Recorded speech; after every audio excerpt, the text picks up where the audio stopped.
Hi, Sharon. Hi, how are you? I'm good, thank you. How are you? I'm very well, thank you. Thanks for having me on your podcast. I've heard lots about it. Oh, what have you heard? We'll figure that out at the end. Thank you so much for coming. For everybody watching, please introduce yourself and welcome to Tasty Humans and let us know who you are and what do you do. Okay, my name is Sharon James. I have been in Dubai for over 17 years. I'm predominantly a health and wellness coach. I've been in the wellness industry for over 30 years. And I've been we're going to talk about the menopause today. So I've been in the menopause space for over 10 years now, working predominantly with women, helping them navigate it, getting education and raising awareness in the GCC. Well, I jumped at the chance to do this, and the one word you've just said that sort of triggered my sort of interest in doing this was education, because I come from an era where that word, you know, it's very much kind of brushed under the carpet, or it's just something that happens to women, you know. But I'm definitely excited to learn a lot more about it, and I think ask all the, let's say, more stupidy questions maybe that guys just simply don't know and should know. Before we get there, though, I wanted to ask sort of, you know, where did this sort of journey into wellness and fitness and everything start for you? Oh, from a young age, I've always been crazy into sport and stuff. So at school, I was, you know, in loads of teams, and then I went to university, did sports science. So I've always had sports in my life. What sport were you playing at school? I played hockey. Yeah. I played rugby for 6 years. You played rugby? Yeah, I was on one of the first female rugby teams in the UK. Why? What was it about rugby? You know, you got to hang out in the clubhouse with the guys, I guess. Okay, fair enough. No, but it was just, I don't know. It was just one of those sports that, again, it's like football for women now. You know, it wasn't, women never played it. So it was just new and fresh. And and now look at, there's rugby and football in definitely. women. So it's a good But thing. it's rugby's such a physical contact game. Yeah. Was there something that excited you about, let's say, running towards other women with a ball and just going, I'm going to smash straight through you? Well, no, I was a winger, so I was probably a fast runner. So Okay. I wasn't in the scrum or anything, so that might have been a different story. But it was just exhilarating. You know, I don't know, it's just a fast-paced sport, so it was really good. And did you ever try and play anything professionally coming out of school? I played hockey for my county for a little while. Okay. And then... No, not really. Then I got into triathlons and Ironmans, and so I'm now into that triathlete kind of world now at the moment. Wow. So yeah, I'm very sporty. That's crazy. Hardcore though, isn't it? Yeah, it is. But you know what? It's amazing. You see, I was just watching an interview the other day. There's a woman of 82 doing full Ironmans. So I'm a novice compared to 82. That's like a 3K swim, 160 bike ride, 116 bike ride, and a 26K marathon. At 82. Sorry, that put my half an hour on the bike this morning to shame. It does, doesn't it? I know. So there's, you know, what the mind wants and the body, you know, follows. So it's a real good inspiration. I don't know what I'll be doing at 82, but yeah. That's incredible. Yeah, sorry, really that's kind of, wow. Mm. Okay, so sports science. You know, what was it attracted you to sports science? Just the human biology. The body is amazing, and we're learning, you know, I wish I could go back and do that again now. Well, I could if I wanted to, I guess, but because we're learning so much more about the body and what its capabilities are. I think it's just fascinating, like, you know, with all the DNA testing and the science behind all that. And so it just really fascinates me how far we can push the human body to achieve whatever we want. We don't have to push it, but the mind, it's all about the mindset. What was one of the most fascinating things that you learned studying sports science that we don't know, you know, the normies don't know?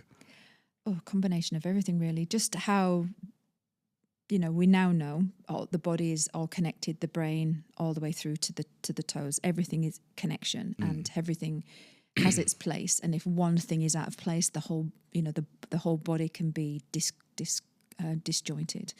So I just think having that chain connection in the body and understanding how it works, that fascinates me. I think that. And I think once we learn that as humans, I think we can achieve a lot more, you know, instead of just isolating certain things.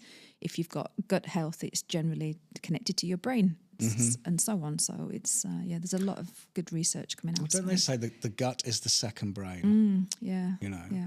I don't know how many people understand that. I think when you change your diet and you start eating clean, it's weird how you feel. It's more weird when you start eating clean and then you have a cheat day and you start to feel really rubbish. Like I've noticed on Mondays now, because I have like a very cheat day Sunday or weekend, do you know what I mean? But I noticed on a Monday I was feeling really down, and I've started to kind of associate it with, you know, I'm putting my body through lots of sugar and stuff like this, and then on a Monday I've cut it all off, and am I having this like, you know, very negative reaction to it? And I think, you know, I'm an 80s child, so the stuff that we grew up on as kids, you know, and all those years of eating that, you know, processed food and stuff, and now if you eat clean, you just feel completely different. Like you said, it is amazing. It's amazing what we thought was good for us. Yeah. Cornflakes. That really isn't. Yeah, cereal. Yeah. And that was really portrayed to us as wake. No, you know what my favourite one is? Sorry, it's just popped into my head. A Mars a day helps you work, rest and play. Oh, yeah. I remember that, and you can't say that now because that is just that's a bar of sugar. It is, but it's still good though. If you know, it's still good on a cheat day. Yeah. So, what made you then come out and go into coaching? Being a personal trainer for all those years, I realised that the hour that I spend with them in the gym and the conversations that I have with people, there's a lot more to helping people achieve what they need to achieve. So for me, I was really intrigued by the mindset of people, how they set their goals, how they achieve or don't achieve. And being a personal trainer, you hear lots of stories, and you know, and you're there to train them, so you can't have deep conversations with them. So for me, it was my next step to. I still do personal training, but a lot of the work is done outside of the gym. For example, you come to me and you want to lose weight. If I look into your lifestyle and your life, possibly there are certain things that are not going to help you lose that weight because you're stressed. You probably not eating properly, so your nutrition, your sleep is probably out of place. So no matter how much you come to me for training, it's still not going to happen unless I help you with those other factors in your life. So that's how I sort of shifted to mindset coaching, and then sort of made all that sort of be healthy and put in place, and then the weight loss comes naturally. You don't have to work as hard in the gym to train. So that really, I love that side of things, helping get people that ha-ha moment when they realise that it's, you know, other pillars of your life that need to change rather than just training hard in the gym. And what were some of the stories you would hear? I'm assuming, my assumption is that it's when the person can't lift the final set, or it comes out as an excuse. Like where they're like, no, well, you know, it's because of this and because of this. Or I'm tired, or I can't do this. But it's not generally because of their ability to do something. It's the reasons why they come to the gym, or the reasons why the stress in their life. So it's their backstories that was coming out, you know. I'd have the initial consultation and everything would be rosy, but have them on a treadmill walking for 5 minutes, I hear a lot more then than I do in the consultation. And, you know, people are unhappy in their careers, or they might be unhappy in their relationships, or just, you know, going through the menopause and they don't, you know, they just have no lust for life anymore. So it's those kind of conversations that you have as trainers, and it didn't feel that we could get to those points because we were doing the strength training or the cardio or whatever it would be. So that's why I switched. And I do, when people come to me now, I deal with that first. I still make them go to the gym, but that's secondary. And obviously then look at what they need. If it's training for an event or training for strength training for personal, definitely in the menopause. But yeah, so it's just different. How much do you think that people still don't understand the benefits of exercise? I think there has been a massive shift, which is really good, and you still have your lazy people, and I'm not saying everyone's lazy. You know, you've got Ozempic and Mounjaro and everything now that's coming out, which has its benefits. I'm not knocking it. It's a really good tool to have and use the right way. But people are using that as an excuse not to go into the gym, but they'll soon realize that their muscle mass is depleting, so they need to get into the gym to stay strong and healthy. So I think it is shifting. I just think when it comes to gym and when it comes to exercise, you've just got to find what's right for you. Do you know what I mean? It's some people just hate the gym. They really do. I mean, there's times when I go in and it's really boring, but it's a necessity. But you've got to find something else that sparks you, like dancing or going running or going to Zumba or whatever, do something that makes you have fun. That's the key as well when I think it comes to exercise. No, 100%. It's definitely good that exercising and wellness and mindset is now being connected, where I think people don't realize when you go to the gym and you train hard, the chemicals that get released. Yeah. You can go in feeling really down and you can come out feeling fantastic, and you actually haven't consumed anything. You've had water, but what you have done, I kind of liken it to like if you're doing, let's take something hectic like squats, right? So you're doing squats, and then that final squat where it's extremely heavy, but you're pushing it back up and you're on the edge, your trainer's shouting at, this sort of thing. It's that moment in the head where everything else disappears, where nothing, for a split second, nothing matters apart from getting it back up again. And when you do, I don't know, it's like an explosion takes place where you just feel... Yeah, it's all those endorphins and dopamine hits that you get, because you can link going to the gym to help with mental health, for example, because of the dopamine hit and the endorphins. So it has a massive... It's not just about going to the gym and getting strong and your muscles. It has a massive effect on your mental health and well-being as well. Like you said, you can go in feeling rubbish and come out skipping, because you just feel good about yourself. Definitely. Yeah. And so moving into the question or the stone of the menopause, like what was it then that started to make you realize that this is where your focus needs to lie? So in all my training throughout my years, I never got taught once about the menopause. And it gave me some solace to know that doctors don't even get trained on menopause either, believe it or not. Yeah, mad, isn't it? So they get like an afternoon of training on the menopause, and yet 50% of the population actually go through it. So I started going through the menopause or the perimenopausal stage around about 45, so 10 years ago now. I was fit, healthy, slept well, ate well, but my body was changing. Like I just felt, I don't know, there was something amiss. So I started doing the research. It was my energy levels were dropping, so I tried to change my training to see if that worked. My sleep pattern was going a bit awry again, but generally it was subtle changes. And then I started doing my research, and this word perimenopause came up. I've heard of menopause, but not perimenopause. And I thought, what the heck is this? So looked into it, and it was all the sort of symptoms that I was starting to sort of experience, but mild. And then I realized that all the women that I'd worked with previously, I've probably gone through this. And as a trainer, I was like, yeah, get down, do those squats, train harder, you're not eating properly, all the stuff that trainers do And I realized that that's not what they needed. And that's definitely not what I needed. So I needed to look at my nutrition, exercise, my sleep, my stress levels. And so that sort of swayed me into then concentrating on, first of all, raising awareness, because loads of women, and still women today, don't know about it. And then looking at how we as trainers or we as women ourselves can go about understanding it so we can control it better. So break down for me, what is exactly happening? Yeah. It's a simple process. As women, as we mentioned earlier, we're going on this roller coaster of hormonal shifts, and we start from puberty. Obviously, when they're rising, we may go through pregnancy where they're all up and down. And then menopause is the bookend. So puberty, they're rising. Menopause, our hormones are declining. And after the age, every woman is different. So every single woman will go through it differently. None of them will be the same. We might experience same symptoms, but different, mild to severe, or none at all. And basically what's happening is your estrogen, progesterone and testosterone levels are dropping. That's it.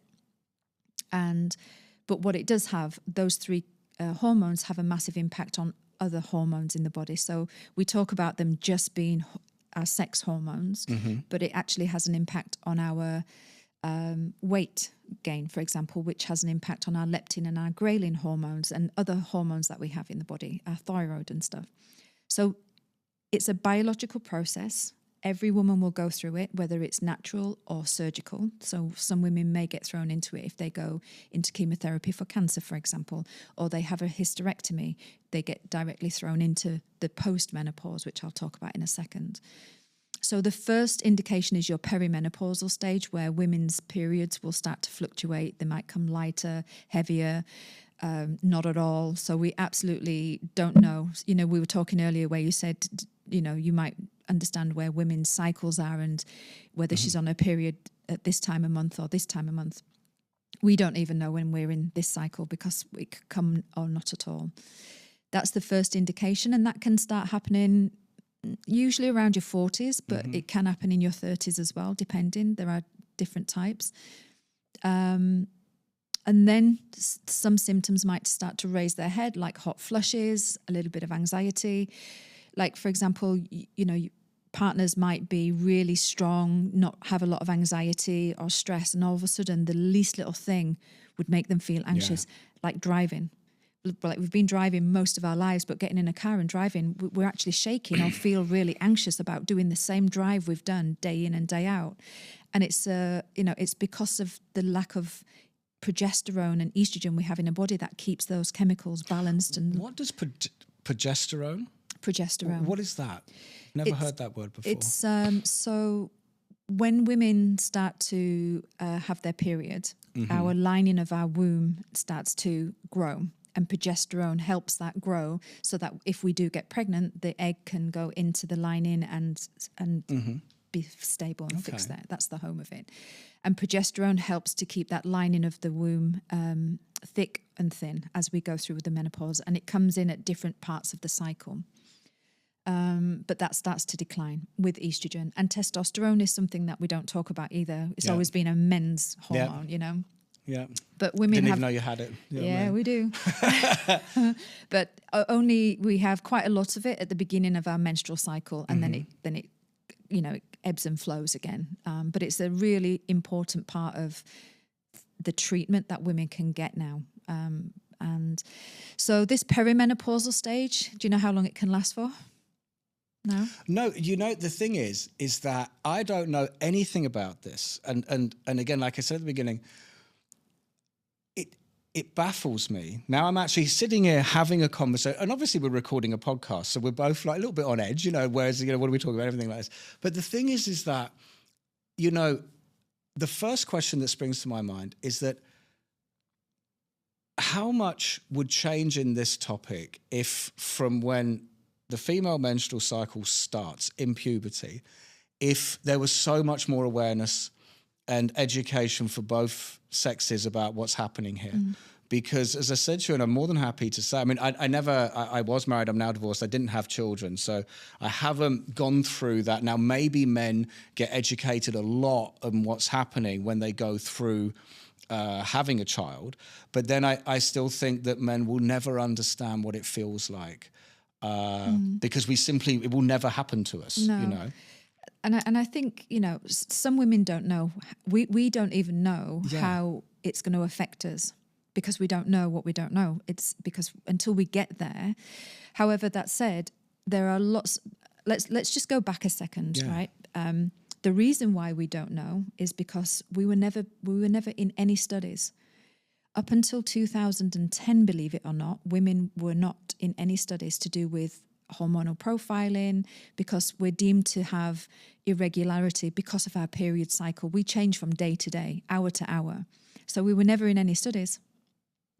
And that's bizarre. That's really, but 2010? Yeah.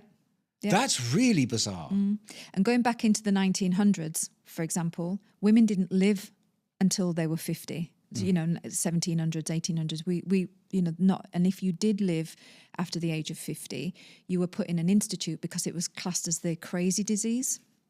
So the menopause has never really been studied up until the last 10, 15 so years. Hormonally, all any studies were done on was men? Men, Because because ironically enough, it sounds logical. If you're going to perform a long-term study, you would do it on something that remains consistent, so you could get consistent data. However, the inconsistency is the data. Yeah. So all the That's training, really going back to my university years and studying, all the information that I was taught on exercise, training, diets, again, was all done on white men at the age of 45. So all this information about strength training, nutrition, we've pulled back on that as well and start to integrate it into what women need rather than what the society sort of says we need, the social media go. But so women really have to educate themselves on what they need. And perimenopause, going back to that question, it can last for 10 years. Yeah. So it's a long time. And I think you're right. If we knew then what we know now, a lot of things might have changed. Divorces might not have happened. Women won't have suffered as much as they do going through this transition. And then back in 2002, there was a study by the Women's Health Institute. And overnight, this study came out and it said that HRT, which is hormone replacement therapy, is bad. It can cause breast cancer. So literally overnight, millions and millions of women across the world just ditched their HRT. So I'm talking about probably not my sister's generation, my mum's generation. My sister's 60, my mum's in her 80s. So that generation grew up without any HRT. So their osteoporosis, their cardiovascular disease and insulin resistance, which is the diseases that we can be prone to in the post-menopause, which is where I'm at, they would maybe have suffered a lot more or suffered in silence. And how much HRT was being used leading up to that 2002? Quite a lot. Was everyone, it was the thing. It was like what you did. It was the thing. However, the study was a little bit flawed, and the HRT that they used then is not what they use now. And the study was done on women over the age of 60 who had already gone through the menopause, and they were using a different type. They were using horse's urine for the actually HRT, which they don't use anymore now. Okay. They use it's more yam based, which is more identical to our body. Why was the initial study so way off then? Why did they do it on women over the age of 60? God knows, I don't know. Okay, fair enough. But there was some good stuff that came out of that study, and there's more now. There's a lot more studies done now on us, and the more we look after ourselves, even before we get to the perimenopausal stage, it really helps the symptoms, like as we go through. So we've really got to look at our nutrition, exercise, sleep, the stuff that we should be doing anyway. We should be looking at feeling healthy and being healthy. Well, I think that something that springs to mind is that it's just a given almost. I grew up in a house of 5 women. Your reaction, wow, and so I had. So let's say, to sort of summarize it very quickly, let's say I was 15. Between the age of 15 and 17, there was my stepmother, there was my elder stepsister who was 17. Her best friend was living with us who was 18. There was my real sister who was 16. Whoa. Then there was my other stepsister who was 15, and I was 15. And then there's my little brother who was 7. I feel sorry for your little brother. Yeah, he was oblivious. I think he was just sort of playing Super Nintendo and stuff like this. I think it's like 1993. But I think, and now the reason I say that is because what was the given was that one, if not more, of the women in the house were on their period, and it was just that they're on their period. So you kind of, as a guy, you're just raised in this way of just going, okay, like, I don't know what that means. I don't actually understand what's happening. I understand that, they're going to be a bit short-fused. And then I think that just kind of stays with guys as they go into relationships with girls and marriage and everything like that, which is like, there's a period in the month where, and I'm not trying to sound stupid. It's like, long enough when it's coming, when it's here and when it goes. But it's almost like the female shuts up and deals with it, and the guy just kind of deals with that moment as well, and then it ends. And it always seems that there's a few days where the appetite changes and then the mood swings start to come in. And then there's a few days where there can be terrible pain. Like, as a guy with a partner, you're just, and you're doing everything you can. And then that subsides and it goes away. And then nothing is mentioned, nothing's spoken about.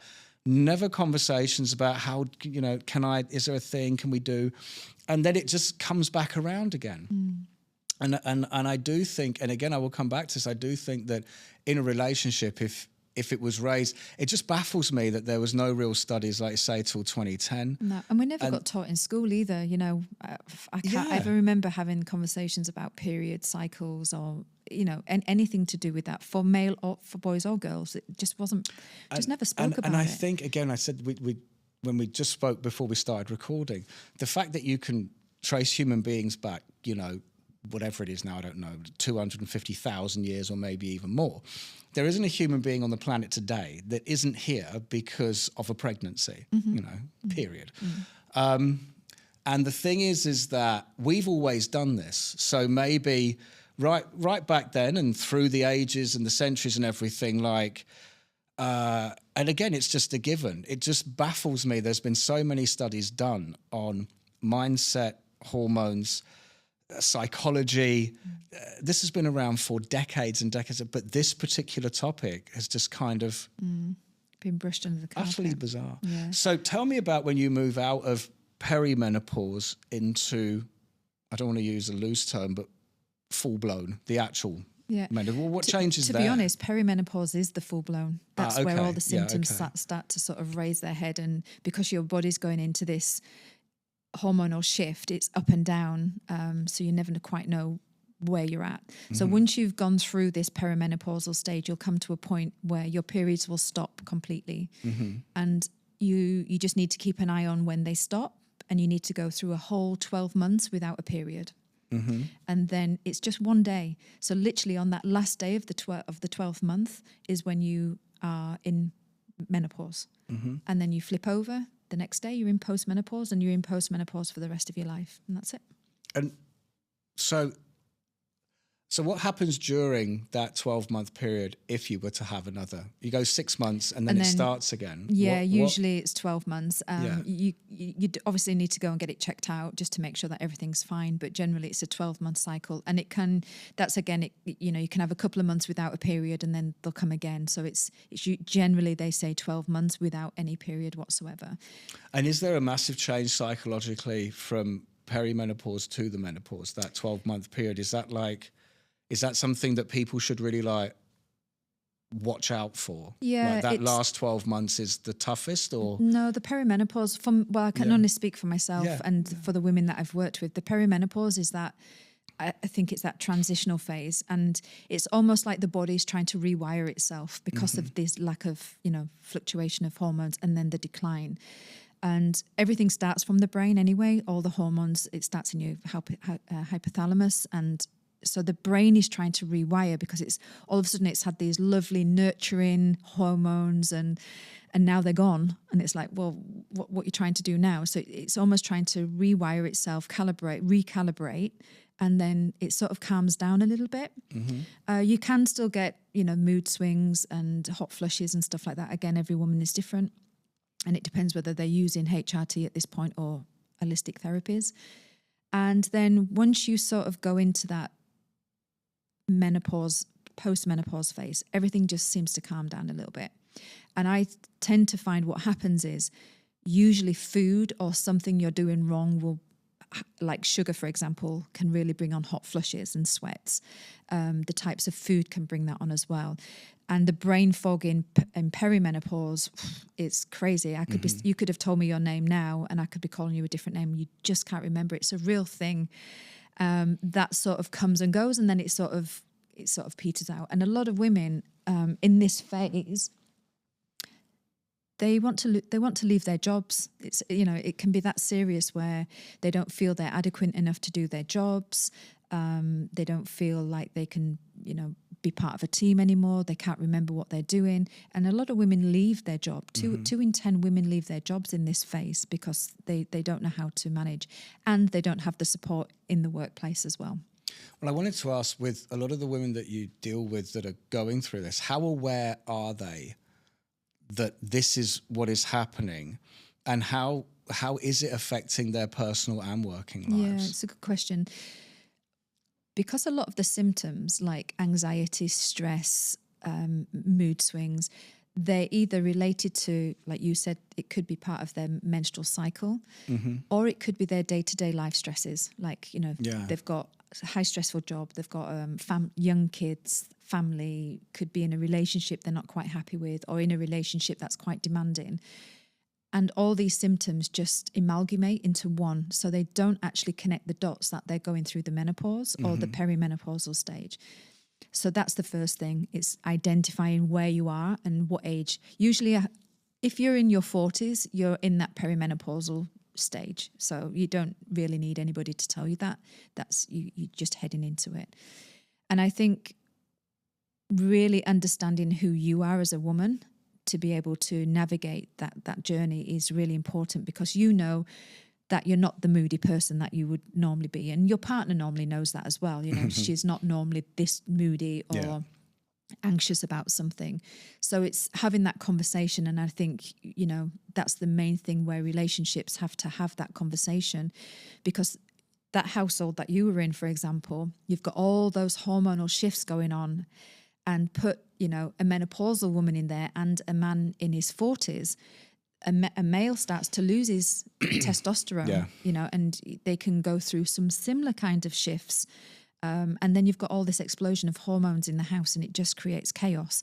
So having that conversation about, an open conversation about where you are, the mood, the change in everybody's bodies that's naturally occurring, can only be a good thing. And I think having that conversation can actually stop divorces or, other stuff that happen. Yeah, I did want to ask, it's like, when I was reading about you and everything, you talk a lot about midlife, and I'm in midlife, you're in midlife. My assumption midlife is like 40, late 30s, 40 to maybe 65, I'd probably say, if someone asked me, I'd probably say it's around that time. And I think that midlife is a very, very dangerous place to be, that you don't realize before midlife how much things change in your head.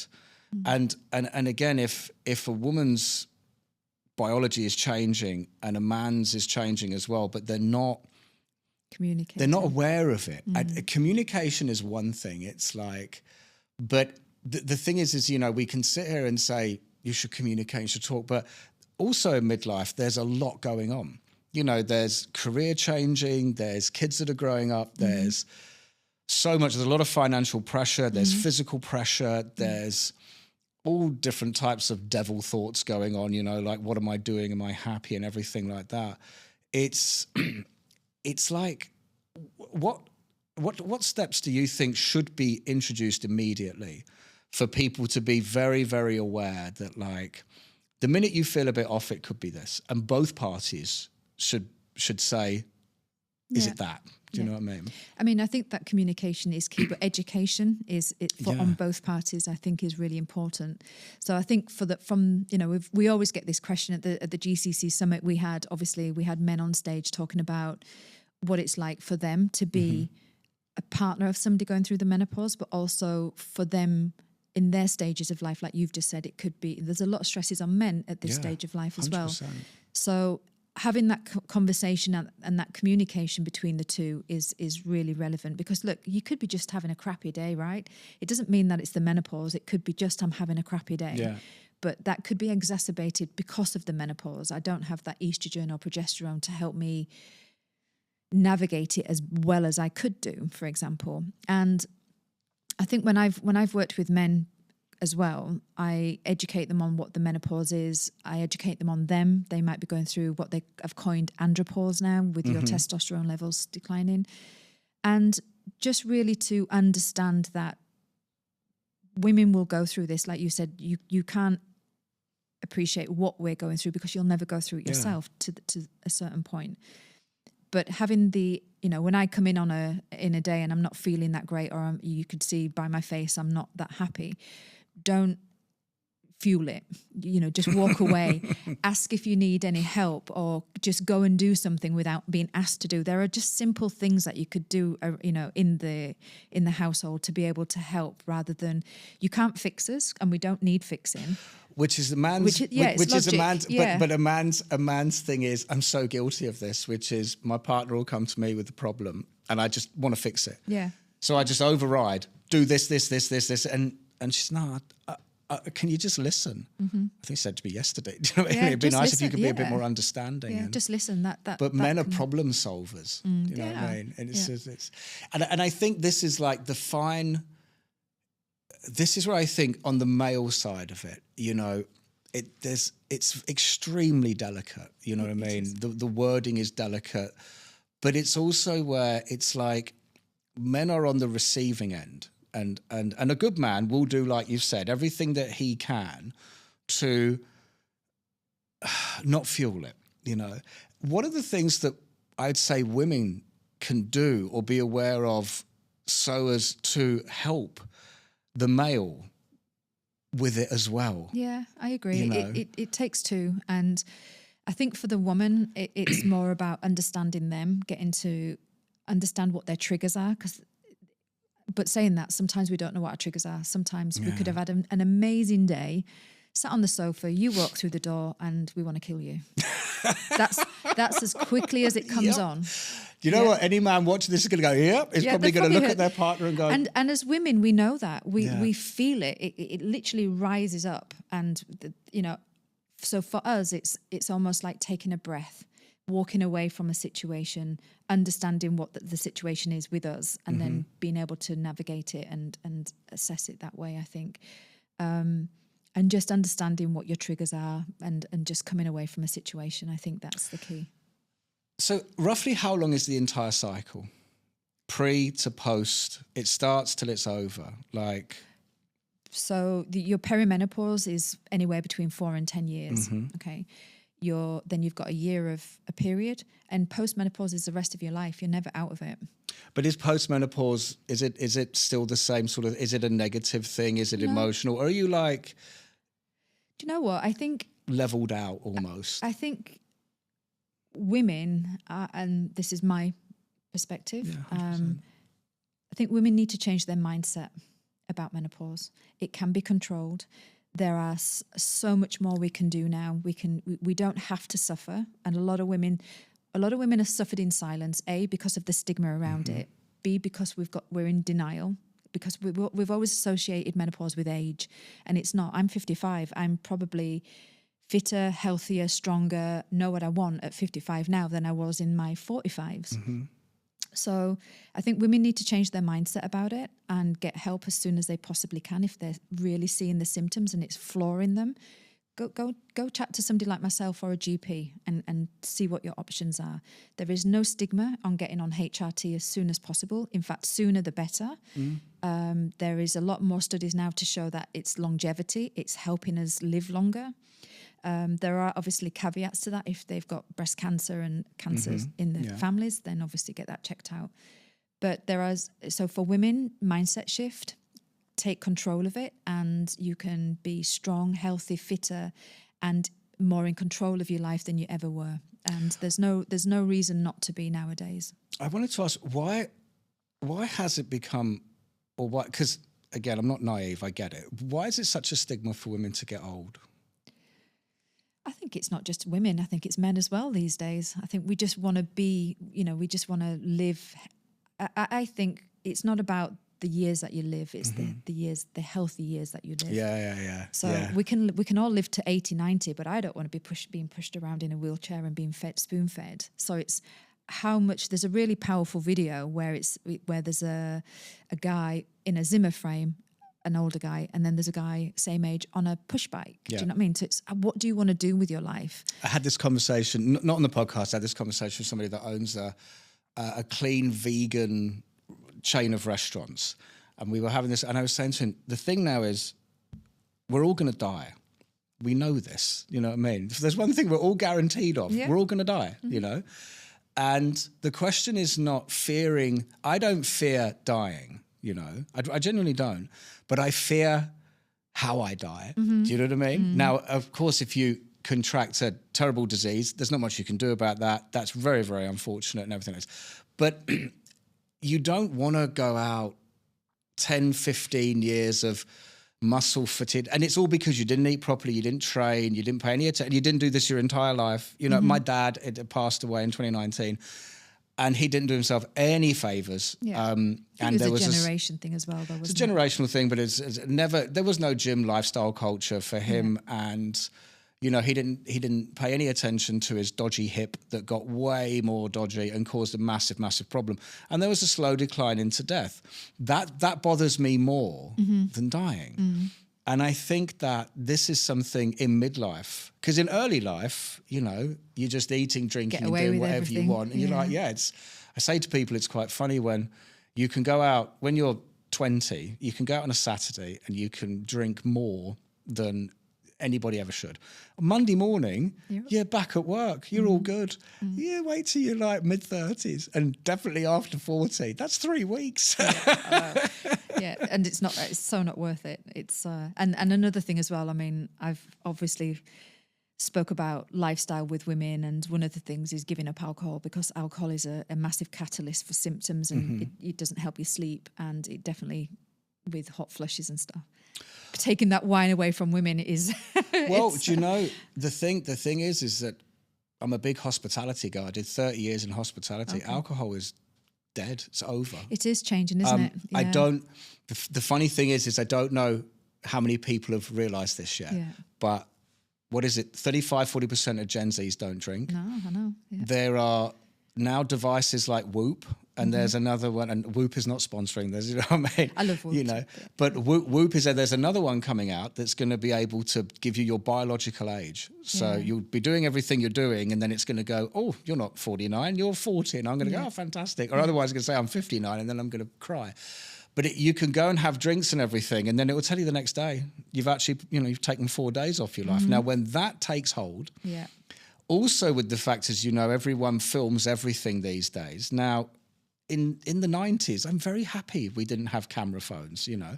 But I think about people nowadays, you don't want to be seen like that. So alcohol, which doesn't matter if you're 20 or 80, it does exactly the same thing to everyone, is gone. They don't want to be seen like this. And it used to be stigma for not drinking, didn't it? Now it's changing. It's flipping round. And again, I've had an industry where I needed people to drink as much of it as possible in order to do business. But I think it's going to do the world a lot of favours that alcohol is going to make its way out the door. I wanted to come back though to the entire cycle and the education on the cycle, which is what can men and women both do in order to, like you said, men can try and make things easier, but you've also said that women need to change their mindset and everything. It's like, it's tough because the way I'm going to say this is like, if it's a 15-year cycle, that sounds like a very, very long time.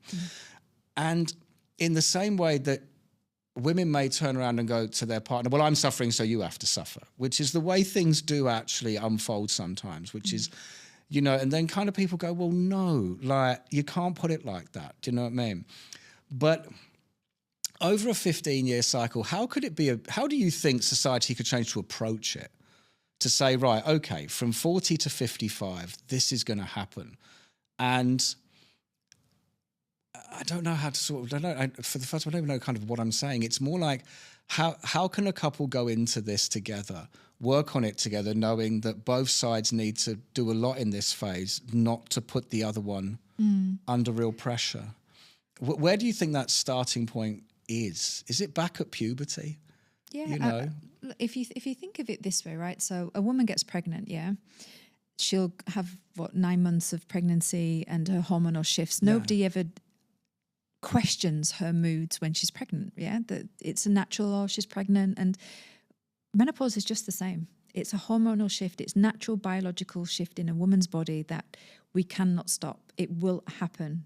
So I think having that conversation, opening up the discussion, being aware of it and treating it like a normal, you know, it's not a disease, it's not an illness. And I think for the woman to resonate with that as well, it's not a disease, it's not an illness, it's just a biological shift, and there are ways we can navigate it. And I think having that, you know, it really does come down to communication and education, and just treating it like a normal, you know, anything else that comes into a relationship. And I think when it comes into relationships as well, we sort of touched on it earlier, just because we're going through the menopause doesn't mean everything's down to the menopause, whether we get moody with you or whatever. You've got to look at your relationship truthfully and say, are there other things like triggering our arguments or the way that we act with each other? Because it's generally not always the menopause. The menopause can trigger these mood swings and stuff, that's fine. But if you as a couple know that can be easily solved by, we haven't spoke about intimacy in relationships. Okay. So if you know that I'm going through the menopause and you know that some of the symptoms of that are vagina dryness, it hurts when we have intercourse, we don't feel confident in our bodies because our bodies are changing. If you know that as a partner and you're empathetic, not sympathetic, then you can have that conversation. And there are lots of different ways you can navigate that. There are lots of different things we can use now for this kind of stuff. But if you don't know that, and I just don't want to have intimacy with my partner, she doesn't want to have it, it's that kind of conversation. And it's just not the case. And a lot of women sometimes say to me, my libido drops. They've really liked having intimacy and, sex with their partners or whatever. And then it drops because of the lack of hormones. And they often say to me, will it come back? They want it to come back. They don't want to feel like this anymore. And yes, it will. So because they can go get things to help this come back. Or it could be they're just lacking in vitamin Bs, for example. So, if that conversation is open with the couples, that element of it is a massive catalyst for divorce and affairs and God knows what, because you don't think I want to have sex and I do want to have sex, but I'm scared of having that conversation with you because you think I'm using it as an excuse. So again, that's the conversation that's got to be had. It's got to be had, and it's got to be normalized. Yes, there you go. That is a perfect word, is normalized, because even making the analogy that the whole menopause cycle, you're attributing it to a woman being pregnant. Yes, a pregnancy is 9 months. Do you know what I mean? And someone might go, that over a 15-year span. Yeah. But then I haven't had children, but loads of my friends have. It's not like the woman is a raging nightmare day after day for 9 months. It's nothing like that at all. So it's not something that should be, like you say, it's not something that's happening all the time. And like you said as well, it's not the be all and end all of why midlife relationships do suffer, I also wanted to ask you about the working environment, because I also think at the moment that it must be very stressful to be a woman in this day and age. More so than that statement may have meant, even before that, because there's been a whole shift in the fact that everything is now open, to a woman, that you be CEOs, and the way the narrative has changed in the last 10 years after the Me Too movement and stuff like this, which is like women can achieve everything and everything like that, which is 100% correct. The thing is there like an innate pressure now where not only do you actually have to be a woman, have children, raise children, but now you're supposed to be a CEO, you're supposed to be, and the working environment has changed. Has there been a big change in the working environment? Do you think, in terms of the acceptance of women, or? No, sorry. In terms of the particular topic of the menopause and everything like this. Sorry, which is it the fact that now a middle-aged woman is like supposed to be really super career-driven, but now you have the menopause happening as well? Is there an awareness at work to this, or is it still a very old school kind of mentality? Depends where you are in the world. If you're in the UK, the menopause in the workplace is a massive topic, and there's policies to be put in place to help women navigate it. And again, it comes down to open conversations, having open door policies so women feel that they can have this conversation, especially if you've got male management and leaders, for example, And I think I touched on it earlier. Sometimes women come into their workplace, they may be C-suite, execs, or even, office-based, and they're just having a really crappy day. And they might not have slept the night before. Their energy levels might be low. They might be suffering from hot sweats. So to have that open conversation with the workplace is important, because women will just hide it and basically end up leaving their jobs from it because they don't feel that they're supported in the workplace. Now, here in the GCC, it is changing. We are doing a lot with the Menopause Hub to help navigate that in workplaces. If they're a corporate company like Standard Chartered Bank, for example, they've got really good policies, and they've come from the UK. So they've got quite a lot of policies in place and stuff. So a lot of companies are changing, but it depends on who's leading at the top. If it's male dominated, it's harder to get in, I have to say. But if the HR are females and they understand and they can resonate with it, they tend to push the narrative a little bit better. But for women in the workplace, I've had many execs come to me for training or coaching because they feel that they have to prove themselves even harder to stay where they are. And it's not about that. It's about understanding what they can do to help them through this transition, because they're good at what they do. It's just a blip. Yeah, I mean, again, it's after speaking to you for almost an hour and everything and being very well educated on the topic, I still find it so bizarre that it isn't something that we all know about. And I'm not just saying that because you sat here. It's like there's been a real, I don't know if ignorance is the right word, but it's like you say, it's a topic that has not had a light shone on it that actually can have so much impact in everyone's day-to-day lives. I mean, we know now why. We know the why. So that's why, and things are changing now, so that there are more studies and there are more really good advocates out there changing the narrative on menopause. And it's all positive. I really want your audience to sort of take this conversation and really spin it into a positive one, because if we don't do that as women and men, then it stays in the shadows all the time. There's no reason to be embarrassed about going through the menopause. If we control it and take control of it, then you can achieve anything you want still in it. There are lots of treatments out there for you to have to help you navigate it. So yeah. And what was the reaction at the summit? It was amazing. Because this is a great, massive event, wasn't it? It was the second one. Yeah. So we did the first one last year and we had 350, and this year we had 450. We had bigger companies come in to sponsor us. We had over 40 speakers on stage talking about all aspects, every single aspect that where menopause touches women's lives. We were talking about financial well-being, cardiovascular health, bone health, intimacy, you name it, we touched on it, because it touches every part of a woman's life. Menopause does. So we just needed to bring that to fruition, and it's getting better. I was on TV the other day. Yep. How long it's taken me to get on TV? Me and Reem laugh about it. I've been asking to go on TV and talk about the menopause for over 10 years. Wow. And it's taken me 10 years to get on. To ask a stupid question, why do you think that was?